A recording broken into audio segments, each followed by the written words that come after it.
baax na ok sëñ bi ñu leen nuyu bu baax a baax. waaw maa ngi lay nuyu bu baax sëñ bi di leen di rafetlu seen teewaay fii tey ci commissariat central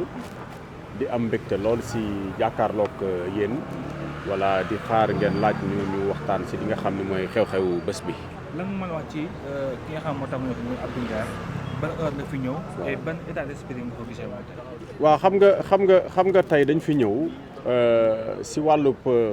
maanaam kuréel gi ñu nekk muy le nouveau front force alternative nga xam ni cas yu mel ni dafa bokk si li tax ñu defar ko ñu teg ko mooy réew moo xam ni daanaka léegi benn pàcc moo sañ wax beneen pàcc bi dañuy war a noppi Abdou Nguer wax fi loo xam ne jar na waxuma la convocation rek waaye wax fi loo xam ne sax jar na nit di ko envoyer message ba koy convoquer parce que toog télé ñëpp dégg nañ lim laaj ne diw kuy sa baay loolu da ngay dem rek wax kuy sa baay moi je pense que ni loolu warul jar lii Abdou Nguer nag xale la buy wax xalaatam nekk chroniqueur chronique bi muy def également defe naa ni constitution moo mayee nit mën a wax xalaatam ci canal yu bare nag soit par écrit mu bind ko wala mu wax ko wala mu enregistré ko wala mu dox ñaxtu wala mu def ko benn jaaru bataaxal nit ki may nañ ko moyen ba ci musique wala ba ci philosophie sax mu wax xalaatam ci réew article ak constitution article yu leer ci constitution bi notamment l' article 10 de la constitution moo ko consacré article 8 ñëw tollanti ko léegi nag ñu bëggoon ci woo bii ñu ko woo li laay war a sóoli ñu wax police ak gendarmerie ak force de défense ak de sécurité yi sénégalais yi am na leneen lu ñuy xaar sénégalais yi am na yeneen urgence yu ñu leen di laaj ak di leen fa soxla pour ñu ñëw taxawu leen fi sénégalais yi bis bu yàlla sàkk ñu ngi laaj sécurité ci koñ yi ci quartier yi ak ci bérébu liggéeykaay yi bërki démboo njaay gis nga ku ñu jàpp lu mu doon def 100 millions wu jàmbur la dem jël avec une violence inouïe yooyu moo war a tax ñu war a jël police ak gendarmerie dugal leen ci liggéey boo xam ne askan bi la ñuy protéger ak di leen défendre jëluñu woon police ak gendarmerie pour ñu leen di utiliser ni ñu leen di utiliser tey yaakaar naa ni ñoom seen combat lii la woon mooy fexe ba citoyens yi ñu may leen jàmm bañ di leen acculer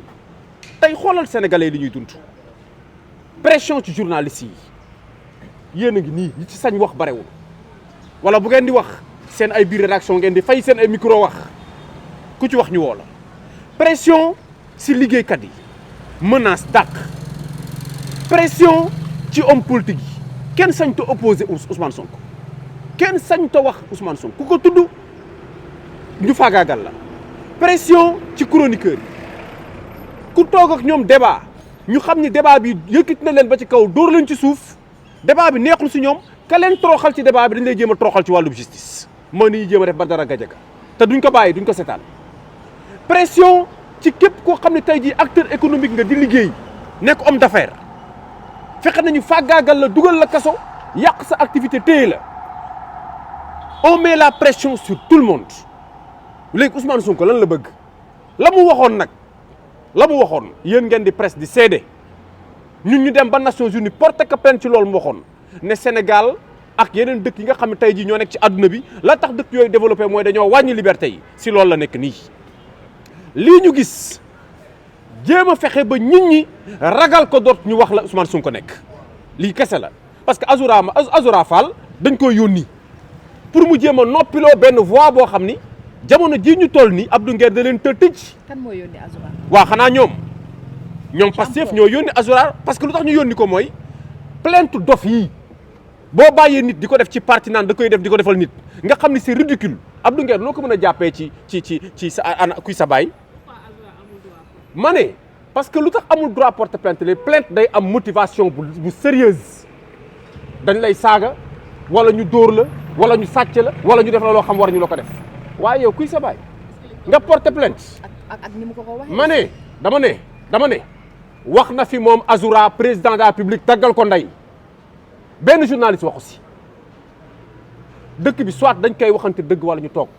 Azoura moom moo war a mujjee porter plainte ndax saaga. pourquoi nga cadré débat bi ci Ousmane Sonko alors que débat bi c'est entre Azoura Fall ak ki nga xam ne moom. waaw parce que xamul tax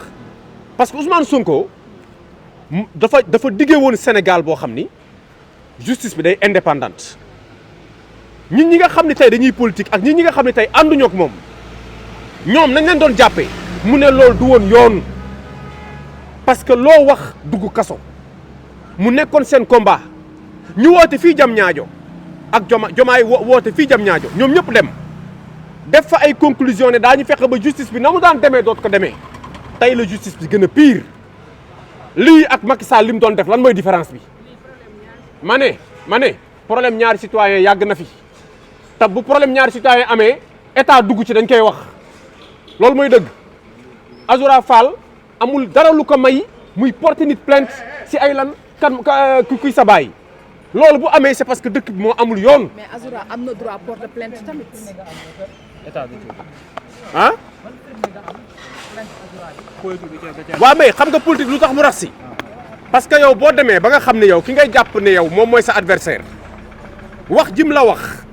yéen a ngi wër chaque jour bu toogee plateau Abdou Nguer saa yu toogee plateau Pastef yëpp branché nañu seen ay officine branché seen ay caméra branché seen ay techniciens yuy dagg ñu ngi jéem toujours luñ ko dugalee kaso loolu ñëpp xam nañ ko ñaata nit ñoo taxaw biir Pastef ne Abdou Nguer kañ lañ koy jàpp loolu yéen xamal nañ ko presse bi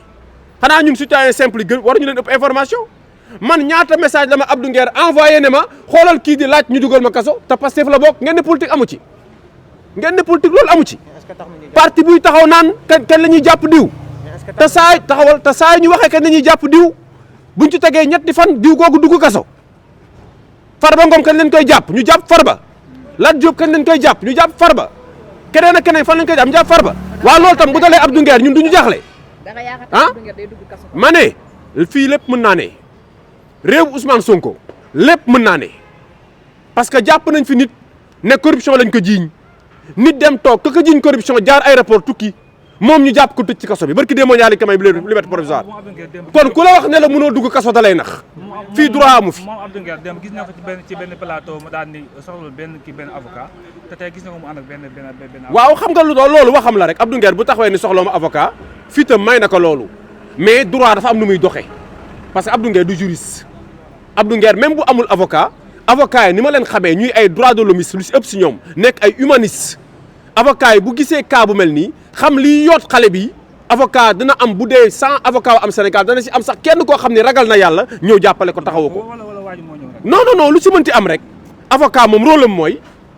am mooy jàppale ki nga xam dafa nekk en difficulté rôle am mooy jàppale ki nga xam dafa jàpp ne dañ koo tooñ te Abdou Nguer lii dañ ko ci tooñ parce que lii convoqué Abdou Nguer ci lii tooñ ka la heure bi waroon na ko fekk ci plateau yi dafa am ay contrat am ñu mu signal am ay chronique yu mu war def daf ko waroon fekk muy liggéey waruñu baare nit ki tere ko liggéey pour affaire yu ñàkk fayda yi Azoura di def ay kuy sa baay muy porte nit ñi plainte ñu jox ko importance ci république bi muy saaga président yi kenn du ci wax di saaga ministre yi kenn du ci wax di saaga ancien président yi kenn du ci wax boobu ba léegi mu lëmbee république bi primature day toog ci bureau primature di live loolu defe naa ni loolu ñoom waa police centrale foofu la ñu war a dem jàpp ko primature parce que ba ñu xamee république du Sénégal ba tey ñu ngi soogaa gis ku toog biir primature di live naan day former gouvernement si caaxaan la ñu ne Sénégal si caaxaani kese lañ ne kii buñ ko arrêté wulee Azoura bi dana def ci réew mi loo xam ni di ngeen ne fii Jibi Ndiaye taxawoon na waxoon na leen fi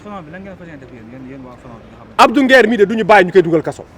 duñ ko teguñu ko ma ne bis bu ñu yeewoo fii ci Sénégal ba ne nit parce que nag jéem nañ ko ci Moustapha Diakhaté ba mu fu taxawee ne alku ñu dugal kaso waaye de Moustapha Diakhaté li mu wax lañ dégg dugal ko ci kaso seen docteur Diallo saaga na Sénégalais yëpp mi ngi dox soxlaam seen imam boobu xaw ma lan ca saaga na Sénégalais yëpp mi ngi dox soxlaam Pastef fii nga taxaw mën nga génnee 100 var yoo xam lépp ay saaga la waa Pastef nga def jëmale askan seen rappeur boobu nekk PCA saaga na Sénégalais yëpp tey PCA la nga xam ni nekk ñu si régime droit régime de terreur la Ousmane Sonko bëgg installé Ousmane Sonko objectif am mooy sénégalais nañ ko ragal ba 2019 ba 2029 mu fallu alors que Ousmane Sonko xamul ni waa Pastef dong nga ko déggal ku dul Pastef faale woo Ousmane Sonko 2 millions et quelques sénégalais ñoo dem voté ci quelques votel ko ci mu jàll nekk président il reste 16 millions et quelques sénégalais yoo xam ni voté luñu Ousmane Sonko na respecté suñu opposition bi ñuy def na respecter l'opinion libre des Sénégalais Ousmane Sonko na xam ne pays démocratique lañ ko jox joxuñu ko royaume joxuñu ko dynastie fii Sénégal la kenn mënul fexe ba duñu wax suñu xalaat kooku Ousmane Sonko amul maqaama boobu fii laa koy waxee seen ay micro bu bëggee réew mi am jàmm bëgg sénégalais yi nekk si jàmm Ousmane Sonko na xam ne du premier ministre Pastef premier ministre Sénégal la Diomaye Faye na xam ne du président Pastef président Sénégal la depuis un certain temps dañu seetlu ci réew mi ne cybercriminalité opposition rek lay woo cybercriminalité opposition rek lay woo DIC opposition rek lay woo police gendarmerie opposition rek la ñuy woo loolu nag dafa am lu muy niru mooy dictature te dictature kenn du ko nangu Sénégal ku si nekk nag ñun nag gis nga force de défense et de sécurité yi ñun ñoo njëkk taxaw défendre leen ba ñu créer seen loi wu tappale boobu pour dugal leen kaso ñun ñoo njëkk taxaw ne leen du ñu seetaan ngeen di dal suñuy force de défense et de sécurité na force de défense et de sécurité xam ni Pastef yéenewuñu leen jàmm naka ñëpp xamee noonu. Comme lui qui ont quitté le pays ou bien qui ont décidé de s'emmurer dans un silence incompréhensible alors nattu bu mu am mooy dafa façon lool ci dossier wu Adji Sarr dans une période boo xam ne quand même beaucoup de Sénégalais n'osaient pas donner leur point de vue dans cette question-là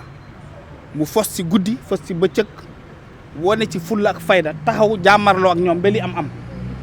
nattu bu mu am mooy mbir mi dañ ko jeexal entre guillemets parce que jeexul parce que bu fu ñu toll ci dossier bi mën nañ jàpp nañ ne mën na delluwaat tribunal mu amaat courage waxaat ne évacué wuñu ko il faut que ñu dellu tribunal attewaat ko mu gën a leer loolu nattu la ci moom nattu bu mu am mooy moom ak Ousmane Sonko taalowuñu jaarowuñu taal quoi nattu bu mu am mooy dafa décider quand même de mener un combat démocratique dans le respect des normes ñu bëgg ko jaaree fu ne amuñu ko c'est un jeune jàpp nañ ne jàngul xamul dara mais pourtant bëri na ñi fi nekk ci réew mi am ay doctorat Abdou Nguer bu toogoon ak ñoom ci plateau toroxal leen parce que jàng ça ne veut pas dire tout simplement nga dem ci école professeur toog wax ak yow y a ce qu'on appelle l'enseignement dans le temps moom mu ngi gëstu di xam lu muy wax xam fu mu koy teg boobu léegi ñoo ngi koy yootu xamuñu fu ñu koy jàppee loolu moo ko sonal te loolu moo tax ñu bëgg a profité ci plainte boo xam ne plainte de mais ki ko porte plainte est-ce que war na porter plainte nit ci réew mi vous êtes témoin de ce qui se passe waaw mais Azoura toog na fi saaga ndey président de la République procureur de la République dégg ko kan moo autosaisir yéen déggoo leen saaga boobu kan moo déggul saaga bi Azoura Fall saaga Bassirou Diomaye Faye kan moo ko déggul ci réew mi waaw non est-ce que dégg ngeen ko wala déggoo mais le journaliste aussi il est témoin de l'histoire je suis journaliste comme vous non un journaliste ne peut pas être neutre parce qu'il ne doit pas être neutre je vais vous dire pourquoi non bu ñu dugg ci gàmm boobu sax le journaliste quand tu es un témoin des faits tu le relates et quand tu décides de relater tu n'es plus neutre le journaliste c'est le témoin de l'histoire il raconte ce qui s'est passé dites aux Sénégalais par exemple que Azoura Fall est un citoyen sénégalais le seul au Sénégal qui ait pu insulter de mer le président de la République et qui n'est pas inquiété qui l'aurait pensé dans ce pays-là qui l'aurait imaginé dans ce pays-là qui aurait pensé que un citoyen sénégalais libre dans l'attelage du Premier ministre dans l'attelage de la présidente de la République dans l'attelage du parti au pouvoir qu'il soit un citoyen simple ou qu'il ne le soit pas qu'il puisse insulter de mer le président de la République et qu'il ne soit pas inquiété juridiquement qu'en faisons-nous de l'article 80 de la Constitution qui défend le président de la République on l'a oublié et pourtant quand même am na ku fi wax pour de moindres mots mais dafa dem prison da nga fen la fi wax président waxul dëgg Ousmane Sonko waxul dëgg Mohamed Suzanne Camara il a croupé en prison pour de simples mots comme ça keneen ki dafa ne waa Pastef dañoo alku ñu tëj ko condamné ko jugé ko bàyyi ko ba rëbës mu yàgg fa loolu génn mooy Moustapha Diakhaté loolu fekkee woo leen ko vous êtes des témoins de ces faits-là est-ce que waxu Moustapha Diakhaté ak waxu Ahmed Suzanne Camara c'est comparable aux propos tenus à l'endroit du président de la République venant de Azoura Fall c'est ça parce que le journaliste aussi il doit raconter l'histoire telle qu'il est fait le journaliste doit dénoncer c'est pour cela dans votre carrière à l'école on vous a appris beaucoup de genres journalistiques vous pouvez dénoncer par la plume en faisant des billets en faisant des chroniques en faisant des contributions dites aux Sénégalais ce qui se passe ce quoi nous sommes en train de vivre actuellement nous sommes en train de vivre une dictature qui est en train de s'installer toutes les voix discordantes toutes les voix résonantes toutes les voix qui ont décidé d'être libres de se battre pour la démocratie de se battre pour la préservation de nos acquis démocratiques sont en train d'être bafoués un groupe de personnes arrivistes au pouvoir ils pensent que toute personne qui n'est pas avec eux tu es à éliminer est-ce que c'est ce qui leur a permis d'arriver au pouvoir cela ne leur a pas permis d'arriver au pouvoir loolu mooy dëgg nañu wax dëgg ci réew mi. moo tax nga bëgg dugal journaliste yi ci cas bi. non dugaluma journaliste yi ndaw si moo ko dama ne le journaliste xam nga le journaliste man ci laa bokk waaw ci Abdou Nguer tey ci yéen la bokk parce que il fait partie des Sénégalais les plus invités aujourd'hui ci plateau yi wala yéen da ngeen di utiliser waxu Azoura Abdou Nguer parce que da ngeen di bëgg jaay contenu non damay wax rek non bëgguñu ma ñu personnaliser débat bi dama ne journaliste yi tamit nañ jàpp ci combat bi parce que man naroon naa fi fekk ñu gën a bari. ñun amuñu droit jàpp ci benn combat. ñun suñu jàpp ngeen ci combat bi kat jàppan ngeen Ousmane Sonko tànk ba mu fal. ñun dañoo ñëw pour Azoura Fall dafa plainte ki nga xamante ne moo di Abdou Nguer yéen ngeen ànd ak Abdou Nguer chroniqueur la day chroniquer tey jii nii dafa wax lu am solo Azoura amul droit plainte Abdou Nguer lu tax Azoura. non am na droit plainte Azoura man waxuma amul droit plainte je l'ai pas dit il faut pas me faire dire ce que j'ai pas dit madame. dama ne gàcce la ci Azoura Fall muy porter plainte nit ñu ci convoqué nit ci réew mi. parce que tout simplement Azoura Fall moomu bu ñëwoon fii dañ ko waroon jàpp yóbbu ko garde à vue ko parce que dafa saaga suñu président de la république loolu mooy dëgg képp koo xam ne jéem nga jàppal tànk Azoura Fall ci mbirum saaga mais yow yaa ngi gàcceel suñu réew parce que tout simplement nit kooku nga jàppal tànk saaga na président de la république mu jur fenn c'est ça la vérité il faut dire la vérité. gis nga Abdou Nguer ci ban état d'esprit la nekk. mais Abdou Nguer nee na sax soxlawul avocat parce que tout simplement ñun xam nañ ne il va rentrer chez lui tout de suite ça c'est sûr et certain. Parce que je parle à cette police-là aussi. Il ne faudra pas qu'elle soit complice de l'instauration d'une dictature qui ne dit pas son nom. Parce que tout simplement, s'il y a des gens qu'on est en train de vouloir aujourd'hui présenter aux Sénégalais comme des tortionnaires, comme des vampires, comme des hommes malhonnêtes, comme des gens qui ont été instrumentalisés pour mater le peuple, comme des gens qui ont tué 86 personnes au Sénégal, c'est les forces de l'ordre et de défense aujourd'hui. Donc il faut que chacun d'entre nous, ak foo mënta bokk ngay journaliste ngay citoyen simple ngay activiste ngay acteur de la société civile nga nekk un acteur de la presse parce que c'est global ñoom Abdou Nguer tey ci lañ bokk rek mun leen ci génne parce que yéen a ko ci boole yéen a koy invité ci plateau yëpp yéen a koy foo tourner yaa gis Abdou Nguer mu ngi wax nous avons tous la responsabilité de préserver nos acquis démocratiques de préserver la liberté de la parole que nous avons acquis au soir de plusieurs luttes que nous avons acquis par un déterminisme global que nous avons senti partout dans le pays loolu suñu responsabilité la nañu taxaw manko doon benn parce que quand tu protèges l'État tu protèges Bassirou Diomaye Faye quand tu protèges l'État tu protèges Ousmane Sonko mais quand vous laissez tomber s'installer cette démocratie là demain il y aura pas de suivi il y aura pas de succession c'est l'État du Sénégal dans sa globalité qui va chuter et personne ne devrait être coupable de ce qui risque de nous arriver dans l'avenir beneen bi ma naroon yokk merci beaucoup boobu yaa ngi koy yàkkamti parce que yow dama ni da nga yàkkamti dama ni ce qui se passe li xew ci réew mi li raam ci réew mi ci ñag bi la dem te bu fa demee ku mu fa fekk dina la rey loolu mooy dëgg nous sommes en train de vivre l'installation d'une dictature une privation systématique de tous les droits de marche dans ce pays là. lan moo fi nekk yëfu dictature on a ma wax la dara dugal nañu 287 demandes de marche dans ce pays là qui ont été rejetées systématiquement à moins d'un an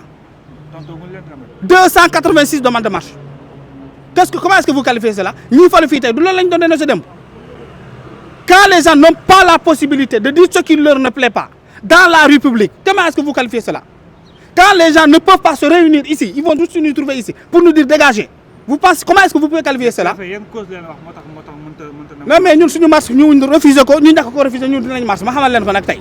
que le procureur de la République bon le préfet autant pour moi autoriser cette marche là parce qu'il ne lui revient pas d'autoriser une marche. Il lui revient de mettre sur place l'ensemble de conditions qui puissent permettre aux citoyens d'exprimer leur position là où ils le veulent dans ce pays-là. Tant que cela ne viole pas les droits des autres. dama ne génn fii dox fii ñu ngi ni taxaw kan lañ déranger bu ñu yëgoon ne ñoo ngi taxaw fii génnee nañ fi yàgg na c'est sûr et certain sachez-le keroog bu ñuy déposer suñuy lettre de protestation lettre d'information lettre de plainte dans les ambassades et les représentations diplomatiques mais on nous a poursuivis partout fu ñu dugg police ñëw taxaw loolu comment est-ce que vous appelez cela le syndicat des agriculteurs de ce pays-là dugal benn communiqué ci benn bureau policier bi da ko fekk da ko topp ba ci biir bureau bi ne ko li ngay def dañ ko bëgg a xam li ngay signé dañ ko bëgg a gis loolu du dictature non c'est pas normal monsieur ce n'est pas normal la police ne doit pas te poursuivre parce que tu dois déposer un document dans un bureau mën na nekk ci biti ne fi def manifeste foofu la droit yam mais ta vie privée police amu ci lu mu ci dugg tant que ça ne le concerne pas ça ne concerne pas le peuple sénégalais tant que ça ne prive pas les autres le droit de tenir les activités c'est qu'il ne faut pas normaliser ce qui n'est pas normal ce qui est normal dans son pays c'est que les forces de l'ordre et de défense puissent permettre aux citoyens de vaquer librement à leurs activités et leurs activités peuvent être à plusieurs niveaux maanaam man li may def sama activité la moom seen responsabilité mooy taxaw fexe man ko amal ci jàmm ak salaam ma ñibbi ci jàmm ak salaam loolu mooy seen rôle mais pas de nous interdire ce qui se passe dans ce pays-là, moi, il faut que les gens se mobilisent pour faire face à cette dictature rampante. Parce qu'en réalité, quand on a élu une personne, c'est à la base de promesses. Ces promesses, c'était quoi? C'était de permettre aux journalistes de s'épanouir dans l'exercice de leur fonction. Aux journalistes qui s'épanouissent, c'est aux journalistes qu'on paye à temps. C'est aux journalistes qui a un matériel. C'est aux journalistes qui s'adonnent à ses activités là où il veut, pourvu qu'il puisse, en tout cas, amasser de l'information et la partager aux Sénégalais. Mais ce n'est pas un journaliste que l'on poursuit partout dans la rue. Et maintenant, pour tous les autres corps de métier, il faudra que l'État s'attelle à répondre à leurs promesses, mais aussi à répondre aux attentes des Sénégalais. Maintenant, pour le 28, nous, les préfets, c'est ça la vérité. On va marcher, on va exprimer ce qui nous est. Parce que tout simplement, cette loi est scélérate. Même le préfet de Dakar, il ne doit pas être le partisan d'une liberté, d'une atteinte à nos droits. Il ne doit pas être l'acteur qui permet à cette bras long, cette bras liberticide des libertés démocratiques de ce pays-là. C'est comme si on lui a dit, monsieur le préfet, toute initiative démocratique, politique, qui se tient à Dakar, il faut l'interdire. Maintenant, comme il a emprunté cette voie-là, nous allons emprunter une autre voie et on va se rencontrer sur le terrain.